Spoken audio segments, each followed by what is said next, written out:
গিয়ে প্রেম কর। রিমি বলল, তোকে বোঝাতে আর পারবো না, তো যা ইচ্ছা তাই কর।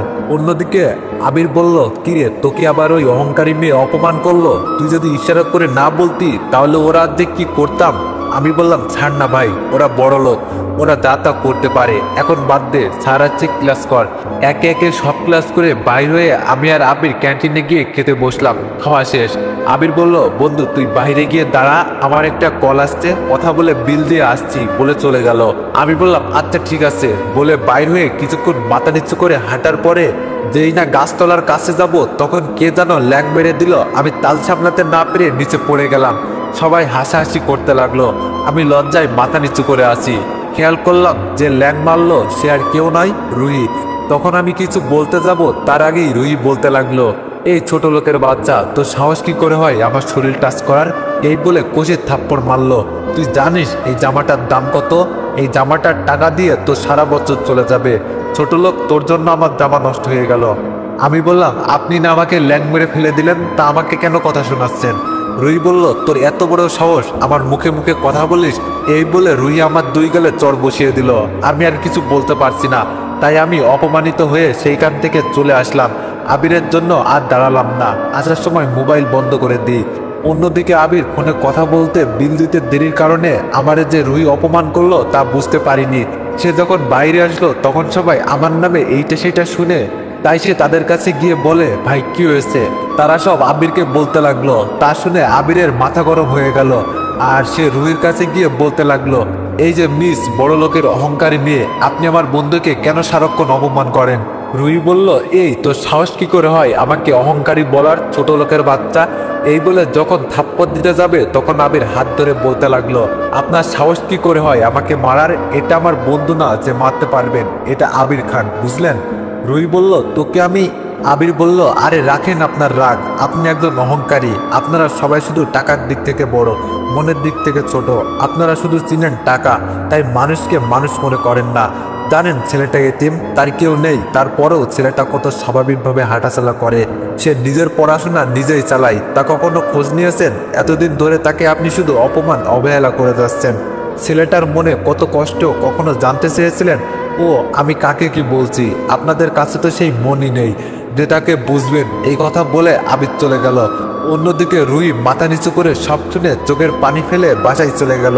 ওপর দিকে আমি কলেজ থেকে ম্যাচে ফিরে কতক্ষণ আজকে ও কালকের বিষয় সব ভাবতে লাগলাম। কেন আমার সাথে এমন হয়? আমাকে কেন সবাই অবহেলা অপমান করে? মাঝে মাঝে মনে হয় নিজেকে শেষ করে দিই, তাতে যদি সবাই শান্তি পায়।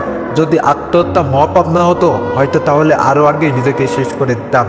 আবারও ভাবতে লাগলাম, আল্লাহ যা করেন ভালোর জন্যই করেন, হয়তো আজকে দুঃখটা একদিন খুশিতে পরিণত হবে।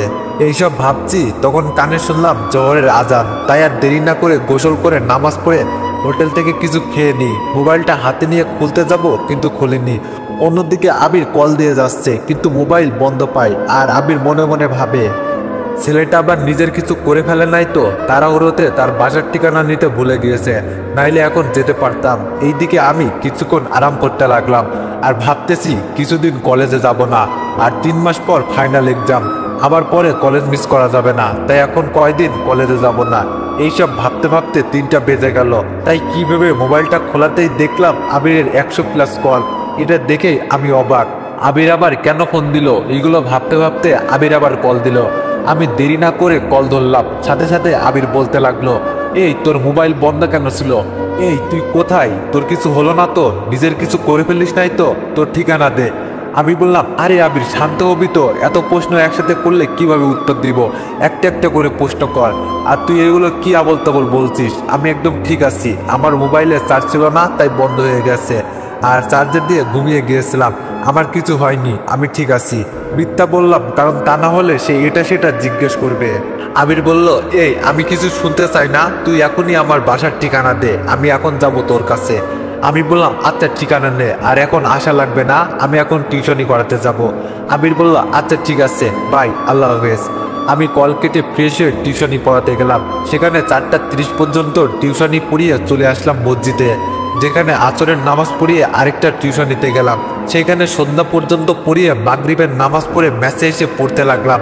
মনে মনে বললাম, আজ আর ডিনার করতে হবে না, কারণ টিউশনিতে যে নাস্তা দিয়েছে তা দিয়ে আমার পেট ভরে গেছে।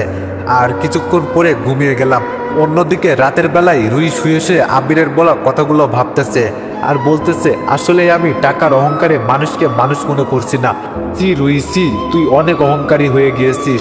তোর অহংকারের জন্য একজন এতিমকে অবহেলা অপমান কষ্ট দিয়ে গেছিস। সি, তুই অনেক খারাপ। রুই নিজে নিজে বলতে লাগলো, কাল গিয়ে অনেককে সরি বলে দিব আর ফ্রেন্ড বানিয়ে নিব যাতে কেউ কষ্ট দিতে না পারে। সকালে ফজরের আজান শুনে উঠে গেলাম। তারপর মসজিদে নামাজ পড়ে বাজারে গিয়ে রান্না করার জন্য যা যা লাগে সব নিয়ে আসলাম।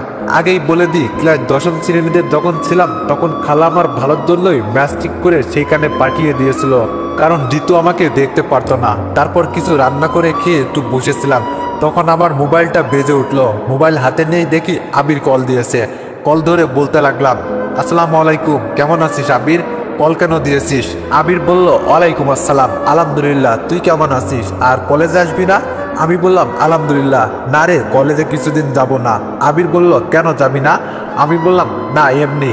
আবির বলল, তাহলে আমিও কলেজে যাব না, আর তুই থাক, আমি তোর কাছে আসছি, দুইজন ঘুরতে যাব।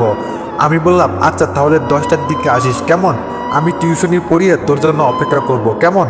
আবির বলল, আচ্ছা আল্লাহ হাফেজ, এই বলে কল কেটে দিল। আমি কল রেখে কিছুক্ষণ পরে 7টা 30-এর দিকে টিউশনি পড়াতে গেলাম। টিউশনি পড়িয়ে 9টা 30-এর মধ্যে বাসে এসে বসলাম। কিছুক্ষণের ভিতরেই আবির আসলো, তাই তাকে বসিয়ে নাস্তা আনতে যাব, তখন সে মানা করে দিল। ওকে অনেক জোর করে নাস্তা দিতে পারলাম না, তাই তাকে বসিয়ে আমি ফিরে এসে দুইজন আবিরের বাইক নিয়ে ঘুরতে গেলাম। তবে বেশি দূরে না, আমাদের ম্যাচ থেকে 10 মিনিট লাগে গাড়ি ভাড়া করে যেতে। একটা সমুদ্র সৈকত, এটা আপনারা হয়তো কেউ চিনবেন, চট্টগ্রাম সীতাকুণ্ড গুলিয়াখালীতে।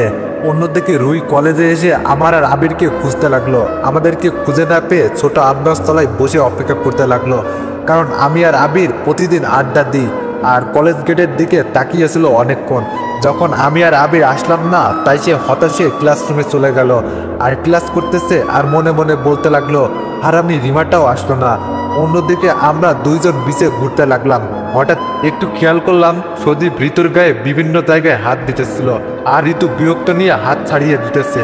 তাই আমি ভাবলাম, যা করুক তাতে আমার কি, এই মেয়ের জন্য আমার এত অপমান এত কষ্ট সহ্য হচ্ছে। আবার পরক্ষণেই ভাবলাম, না, আমার সাথে যা করেছে তা গেছে, এখন যদি তাকে বাধা না দিই তাহলে আবার অন্য কিছু হলে খালাখালু সমাজে মুখ দেখাতে পারবে না।